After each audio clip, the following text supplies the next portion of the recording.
TDP అధినేత చంద్రబాబు నేటి నుంచి ప్రచారాన్ని మరింత ఉధృతం చేయనున్నారు. గడిచిన 4 రోజుల్లో 13 జిల్లాల్లో సుడిగాలి పర్యటనలు చేసి పార్టీ శ్రేణులను సన్నద్ధం చేశారు. నేటి నుంచి ప్రజల్లోకి వెళ్లాలని చంద్రబాబు డిసైడ్ అయ్యారు. బహిరంగ సభలు, రోడ్ షోలతో ప్రభుత్వ పథకాలను ప్రజలకు వివరించనున్నారు. ఇందుకు చైతన్య రథాల పేరిట ప్రత్యేక వాహనాలను సిద్ధం చేసుకున్నారు.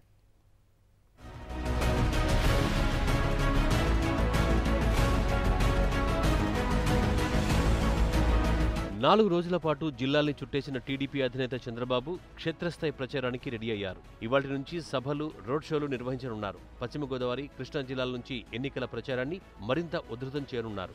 ఇందుకోసం 4 ప్రత్యేక ప్రచార వాహనాల్ని పార్టీ సిద్ధం చేసింది. వీటిలో 3ంటిని చంద్రబాబు రోడ్ షోల కోసమే ప్రత్యేకంగా ఉత్తరాంధ్ర, కోస్తా, రాయలసీమ ప్రాంతాలకు పంపారు. మరో ప్రచార రథాన్ని పార్టీ జాతీయ ప్రధాన కార్యదర్శి లోకేష్ వినియోగించనున్నారు. నాడు పార్టీ వ్యవస్థాపక అధ్యక్షుడు నందమూరి తారక రామారావు తన ప్రచార రథానికి పెట్టిన చైతన్య రథం పేరునే వీటికి పెట్టారు.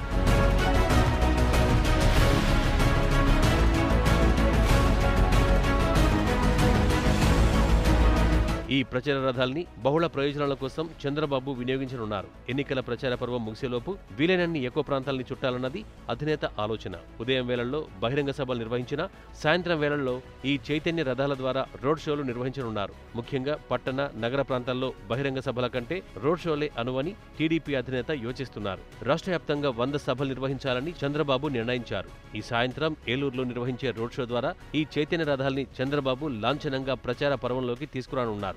ఈ వాహనాన్ని అనుసరించి మరో 2 వాహనాలు సౌండ్, లైటింగ్ కోసం నడవనున్నాయి. గురువారం విజయనగరం జిల్లాలో, శుక్రవారం అనంతపురం జిల్లాలో బాబు రోడ్ షోలు నిర్వహించనున్నారు. ప్రచార రథాల్ని అత్యాధునిక హంగులతో తీర్చిదిద్దారు. ప్రజల్లోకి వెళ్లినప్పుడు ప్రజల ఒత్తిడి తట్టుకునేలా పటిష్ట భద్రతా ప్రమాణాలతో వాహనాల రూపకల్పన చేశారు.